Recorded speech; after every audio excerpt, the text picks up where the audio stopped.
Baby corn gravy recipe Monday evening இருக்குது. Chapati with baby corn gravy ready பண்ணிகிட்ருக்கேன். எப்படி பண்ணலான்னு பார்க்கலாம் வாங்க.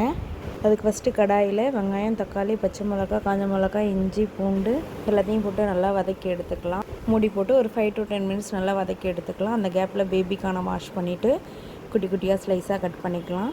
ரொம்ப குட்டியாக கட் பண்ணுங்கள், ஏன்னா அது வதங்க கொஞ்சம் டைம் ஆகும். நல்லா வதக்கணும், குக் பண்ண கொஞ்சம் டைம் ஆகும். பேபிகார்ன் வெங்காயம் தக்காளி நல்லா வதங்கிடுச்சு. ஸோ இதை வந்து அரைச்சி எடுத்துக்கலாம். நெக்ஸ்ட்டு ஒரு கடாயில் எண்ணெய் ஊற்றிட்டு பட்டை, கிராம்பு, லவங்கம் அந்த மசாலா ஐட்டம்ஸ்லாம் ஆட் பண்ணிவிட்டு பேபிகார்ன் ஆட் பண்ணிவிட்டு நல்லா வதக்கி விடலாம். இது ஒரு 10 மினிட்ஸ் நல்லா வதக்கி விடுங்க. அப்புறம் மஞ்சள்தூள், மிளகாத்தூள், மல்லித்தூள், தேவையான அளவு சால்ட்டு ஆட் பண்ணிவிட்டு நல்லா மிக்ஸ் பண்ணிக்கலாம். பேபிகார்ன் ஓரளவு குக் ஆகணும். அதுக்கப்புறம் நம்ம அரைச்ச பேஸ்ட்டை ஆட் பண்ணிவிட்டு கொஞ்சம் தண்ணி ஊற்றிட்டு 10 to 15 மினிட்ஸ் நல்லா குக் ஆகட்டும். ஓப்பன் பண்ணி டேஸ்ட்லாம் பார்த்துருங்க.